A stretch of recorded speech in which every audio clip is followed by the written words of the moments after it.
कैसा नीला कलर का पुष्प होता है। देखो छोटा है थोड़ा हमारे हाथ में, ये फूल का बेटा है, ठीक है, पूरा फूल नहीं है, ठीक है, फूल का बेटा है ये छोटा सा। अच्छा दिख रहा है, का है आस्था वालों दिखाओ तो सही दिखा। शंख पुष्पी, अपारिजात भी बोला जाता है इसको, ठीक है। हर हर विराजो विराजो। तो एक पुष्प अपन कहते हैं हमारे भगवान देवादिदेव महादेव को, भगवान शंकर को बड़ा प्रिय है ये पुष्प। अब किसी से पूछा जाए, आप कह रहे हो कि शंकर भगवान को ये नीला फूल, ये शंख पुष्पी भगवान शिव को इतनी प्रिय क्यों है, भगवान शंकर को इतनी प्रियता क्यों है, कोई से पूछे तो वो बताए चाहे ना बताए, पर शिव महापुराण का संवाद कर रहा है। कंठ में स्वयं मां जगत जननी ने 10 विद्या में से एक मां को याद किया, और मां तारा का एक स्वरूप मां सरस्वती के रूप में विराजमान हो गया। कंठ में रहने से विष की तपन के कारण, कंठ में रहने से विष की तपन के कारण उनका स्वरूप नीला पड़ गया। और जब उनका स्वरूप नीला पड़ गया तो भगवान देवादिदेव महादेव ने कहा, सुनो पार्वती, संसार के लोग, भूमंडल में रहने वाला यदि कोई भी मानव जिसकी विवेकता, बुद्धि, विचार, सोच, ज्ञान थोड़ा सा भी अगर उसमें कम है, तो वो नील सरस्वती का यदि आवाहन करे, मां नील सरस्वती स्तोत्र का पाठ करे, मां नील सरस्वती की स्मरण करे, तो उसकी विवेक, उसकी बुद्धि तीव्र होती है, श्रेष्ठ होती है। और सुनो पार्वती, यदि मान लो कोई मान नील सरस्वती का स्तोत्र का पाठ नहीं कर पाए, आराधना नहीं कर पाए, साधना नहीं कर पाए, स्मरण ना कर पाए, अगर कोई बच्चा एक शंख पुष्पी पुष्प को समर्पित कर कर जलाधारी पर, और 1 लोटा जल यदि वो समर्पित करता है, और उस जल का आचमन कोई बच्चा नित्य प्रति करता है, तो वो बच्चा धीरे धीरे विद्वत्ता धारण करता ही जाता है। जो याद करता है वो भूलता नहीं। ये मां नील सरस्वती की कथा है। 2 सरस्वती का दर्शन आपको और हमको होता है, 2 सरस्वती का स्मरण आप और हम करते हैं। एक सरस्वती जो स्वयं श्वेत वस्त्र धारण करी है, हंस पर बैठी हैं, और बड़े आनंद के साथ में मां सरस्वती का सुंदर स्वरूप है। पर एक सरस्वती ऐसी हैं जो नीला उनका स्वरूप है, और नील सरस्वती के रूप में उनकी पूजन होती है। के बाद में उनकी राल टपकती रहती है, विद्वान नहीं हो पाते, पलंग पर पड़े रहते हैं, पांव हाथ काम नहीं करते हैं, और डॉक्टरों का इलाज चलता रहता है, पर वो रिटर्न नहीं आ रहा है। ये इनको बढ़ाओ ना। बच्चों की मुख से राल टपकती रहती है, विद्वत्ता नहीं रहती, माइंड थोड़ा सा कमजोर होता है, और शरीर भी उनका थोड़ा शिथिल रहता है शरीर। तो कई लोग कह देते हैं कि ये बच्चा थोड़ा जल्दी जन्म ले लिया, इसलिए ऐसा हो गया, प्रीमेच्योर हो गया, ऐसा हो गया, वैसा हो गया। दवाइयाँ भी चलती हैं, इलाज भी चलता है, पर उसका कोई लाभ नहीं मिल पाता, और वो बच्चा पलंग पर पड़ा रहता है, राल टपकती रहती है, बुद्धि काम नहीं करती।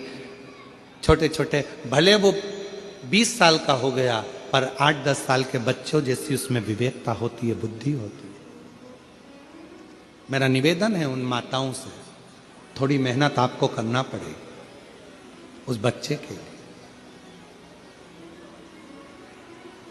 अष्टमी नवमी और चतुर्दशी, 3 तिथियां पकड़ कर रखना।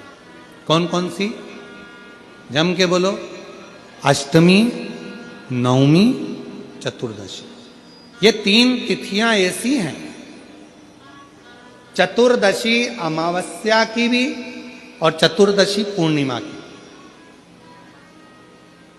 अष्टमी नवमी अमावस्या की भी और अष्टमी नवमी पूर्णिमा की। ये वो तिथियां हैं जिन तिथियों में मां नील सरस्वती का स्तोत्र का पाठ कर कर एक शंख पुष्पी पुष्प, एक अपारिजात का पुष्प जलाधारी पर रखकर 7 बार अगर जल का पात्र से जल चढ़ाया जाए और उसी जल को कटोरी में झेल लिया जाए, उस जल को 3 दिन तक लगातार यदि सुबह दोपहर शाम रोज उस बच्चे को देना चालू करिए, उसके हाथ पैर भी काम करना प्रारंभ करेंगे, उसकी बुद्धि भी काम करना प्रारंभ करेगी।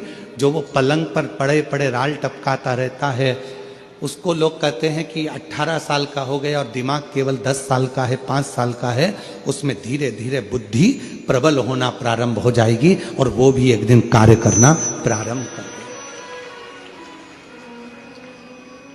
जिसको प्रीमेच्योर बच्चे भी कहते हैं। लोग कहते हैं ये बच्चा जल्दी हो गया था, ये बच्चा बीमार पड़ गया था, बचपन में इसको कोई इंजेक्शन ऐसा लग गया था, बचपन में ऐसा हो गया था, बचपन में वैसा हो गया था, गर्भाशय का जल उसके मुख में चले गया था, तो ये बच्चे की ऐसी गति हो रही है।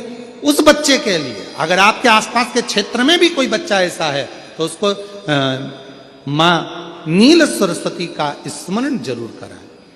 और अगर आप लोगों के पास में मां नील सरस्वती का स्तोत्र का पाठ ना मिले तो प्रयास करिएगा, मोबाइल पर सर्च कर कर मां नील सरस्वती का स्तोत्र भी निकाल सकते हो।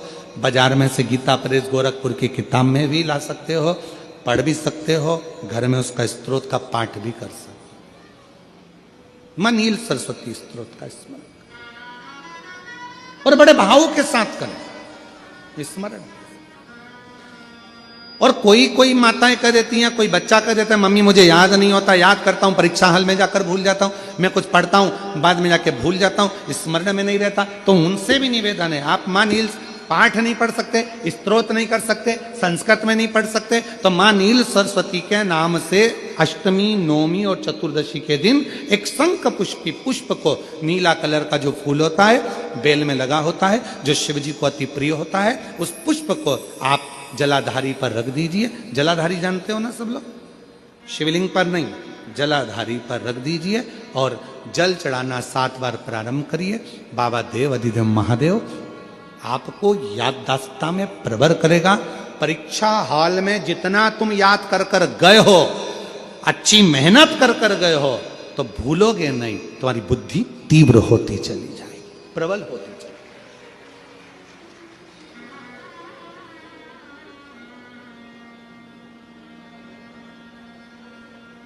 आजकल आयुर्वेद में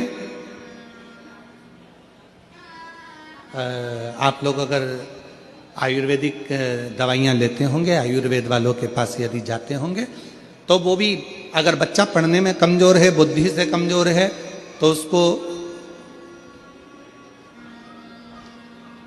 शंख पुष्पी की चाय पीने का भी कहते हैं। बाजार में आती होगी शायद, है भैया कह रहे हैं कि बाजार में वो चाय भी मिलती है, नीली चाय। महाराज याददाश्ता के लिए, उसको प्रबल करने के लिए लोग शिव कथा कर रही है। कौन सी सरस्वती? जम के बोलो, जम के जरा, पूरा तो नाम बोलो, मां नील सरस्वती। तुमने डायरेक्ट कह दिया नील सरस्वती। मां कौन लगाएगा? मां है ना अपने, तो उसका संबोधन पूरा होना चाहिए। कौन सी सरस्वती? मां नील सरस्वती का स्मरण सुख देगा, आनंद देगा। अगर कोई बच्चा एक शंख पुष्पी पुष्प को समर्पित कर कर जलाधारी पर, और 1 लोटा जल यदि वो समर्पित करता है और उस जल का आचमन कोई बच्चा नित्य प्रति करता है तो वो बच्चा धीरे धीरे विद्वत्ता धारण करता ही जाता है। जो याद करता है वो भूलता नहीं। ये मां नील सरस्वती की कथा है। दो सरस्वती का दर्शन आपको और हमको होता है। दो सरस्वती का स्मरण आप और हम करते हैं। एक सरस्वती जो स्वयं श्वेत वस्त्र धारण करी है, हंस पर बैठी हैं और बड़े आनंद के साथ में मां सरस्वती का सुंदर स्वरूप है। पर एक सरस्वती ऐसी हैं जो नीला उनका स्वरूप है और नील सरस्वती के रूप में उनकी पूजन होती है।